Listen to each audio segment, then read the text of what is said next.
नमस्कार दोस्तों। चाणक्य ने कहा है, जो राष्ट्र शास्त्र पढ़ना छोड़ देता है वह समाप्त हो जाता है। अतः आज मैं आप सभी के लिए लेकर आई हूँ भारतीय इतिहास से संबंधित भगवान कृष्ण और पारिजात की कथा। पारिजात, जिसे देवद्रुम, कल्पद्रुम, मंदार, हरिचंदन, कल्पवृक्ष तथा हरसिंगार जैसे अन्य नामों से भी जाना जाता है।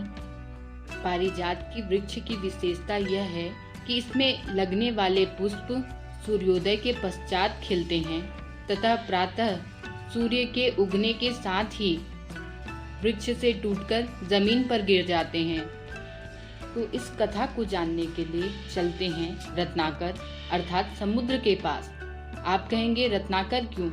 क्योंकि दोस्तों, सभी प्रकार के रत्न समुद्र से ही निकलते हैं और पारिजात भी धरती पर एक रत्न के समान ही है। पुराणों में एक कथा आती है, एक बार समुद्र में छिपे रत्नों को प्राप्त करने के लिए देवताओं व दानवों ने समुद्र मंथन किया। इस समुद्र मंथन से हलाहल अर्थात विष, कामधेनु नामक गाय, उच्चस्रवा नामक दिव्य घोड़ा, ऐरावत नामक हाथी, कौस्तुभनी नामक गुलाब, पारिजात का वृक्ष, रंभा नामक युवती, धन की देवी लक्ष्मी, वारुणी नामक मदिरा और अंत में भगवान धन्वंतरी अमृत लेकर उत्पन्न हुए। समुद्र मंथन से निकले इस पारिजात के पौधे को देवराज इंद्र अपने साथ स्वर्ग ले आए और फिर यह पौधा अपने सुंदर पुष्पों से स्वर्ग को शोभित करने लगा।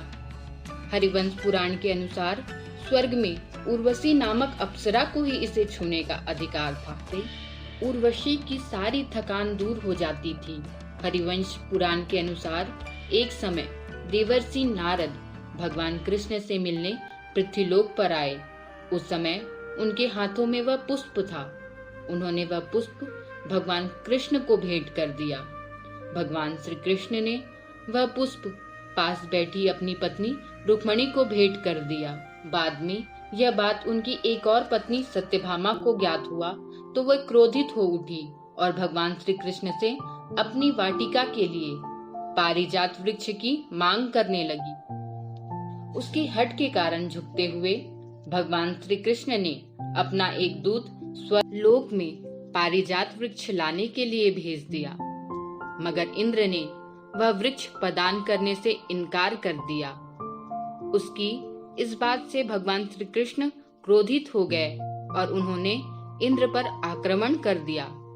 युद्ध में विजय श्री भगवान श्री कृष्ण को मिली और वे पारिजात को धरती पर ले आए, परंतु क्रोध में आकर इंद्र ने पारिजात के वृक्षों पर कभी भी फल न आने का श्राप दे दिया। उस श्राप के कारण ही पारिजात के वृक्ष पर कभी भी फल नहीं लगते। भगवान श्री कृष्ण पारिजात के वृक्ष को स्वर्ग से उठाकर धरती पर ले आए और उसे सत्यभामा की वाटिका में लगवा दिया गया। उन्होंने सत्यभामा को सबक सिखाने की एक तरकीब निकाली। उस तरकीब के कारण पारिजात के वृक्ष खिलते तो सत्यभामा की वाटिका में थे, परंतु सूर्योदय के पश्चात वह गिरकर रुक्मणी की वाटिका में आ जाते थे।